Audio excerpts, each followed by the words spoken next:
Yep. Well, the White House unveiling a new round of stimulus proposals this week after saying that they weren't going to unveil another stimulus, including a big small business tax cut, and daring the Republicans to oppose them on it.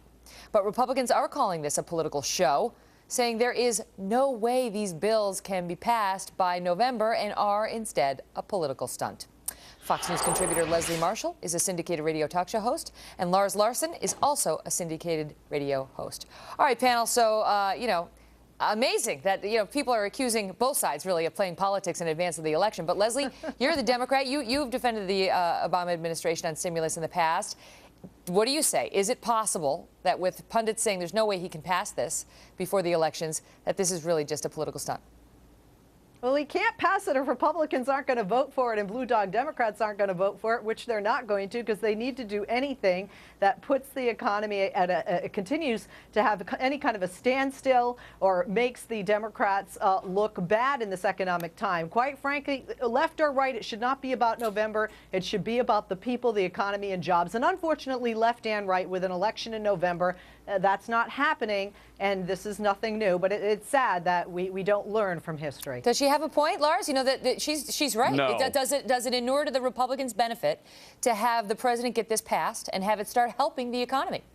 I mean, before the midterms. The fact is, Republicans want the economy to do well, and you know that, Megyn. The fact is that the stimulus did not stimulate a year ago, and this thing isn't going to stimulate now. It's going to allow a lot of states that have spent too much money to back and fill some of their budgets, and we really ought to call it no union member left behind, because an awful lot of the money goes to union jobs. The president's trying to use our own tax dollars to buy this election on a promise that, as you pointed out, can't be passed by the Congress anyway, and the fact is the Democrats have the votes. Leslie's right. The Blue Dogs are smart. They won't vote for it. Well, that suggests that it's a bad policy. The president says he gets treated like a dog. Well, in the case of this stimulus, that dog don't hunt. You know, the press secretary, Robert Gibbs, was asked about this as a possible political stunt earlier today at the White House press briefing. Let's take a listen to that exchange. Said a little while ago that we know what season we've entered in Washington. I assume you meant the political season when not much gets done on Capitol Hill. So why then did the president wait until now to introduce these tax cut proposals for businesses that Republicans have been calling for not just months, but for years? Then we ought to be able to get this done pretty quickly. No. But he didn't answer the question, Leslie, which was why now? Why now? Why, when the economy has been really hurting for, since he took office 18 months ago, why now, just 8 weeks before the midterms, does he come out with this proposal?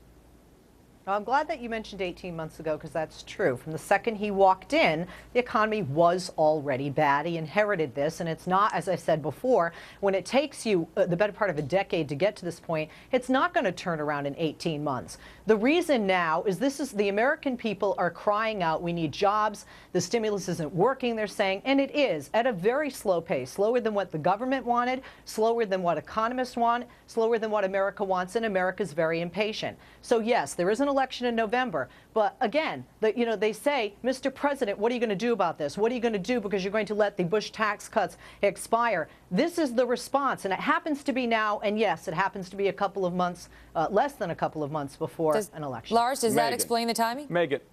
No, it doesn't, because here's the problem with that. The economy began to go south the minute the Democrats took control of Congress. Let's take that one all the way back to 2007. That's when the economy went south. And the president came into office saying, I have the answers. Give me $0.8 trillion, and I'll keep unemployment below 8%. It didn't happen. And now that the president is realizing that having made that promise, he goes into this fall's election, is going to lose big in the Congress because he made promises that he couldn't fulfill. The idea that it hasn't worked for 18 months, we all know that. The president doesn't seem to understand that his stimulus policies don't work, and he needs to try something different instead of just another $350 billion worth of new stimulus. Leslie, this is part of the feedback that the GOP gave in response to the president's unveiling of this plan. This is from John Boehner, who's the Republican leader in the House. If we've learned anything from the past 18 months, it's that we can't spend our way to prosperity.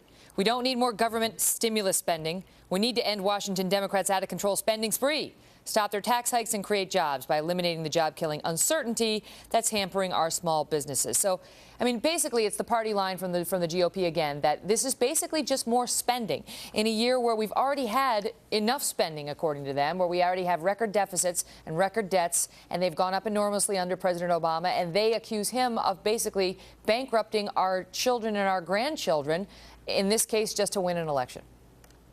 Oh, boy, I'm not going to have enough time for all of this, but one, give the guy the 4 years. Two, if George Bush wasn't responsible for the economy being bad, Obama can't be responsible for making it good. We all know this is not about left or right. This is about a culmination of many things. Wall Street. Historically, economies go up and down. Presidents either side of the aisle, Congress either side of the aisle, the American people and our spending habits. In addition, when we talk about John Boehner and other Republicans, I really find it double talk to vote for spending in a bailout, and then when there's stimulus, oh, that's not good spending, but hey, bailing out Wall Street, that was okay because they write checks to help our political campaigns. Quickly, Lars, I got to run. Meg, okay, thank you very much.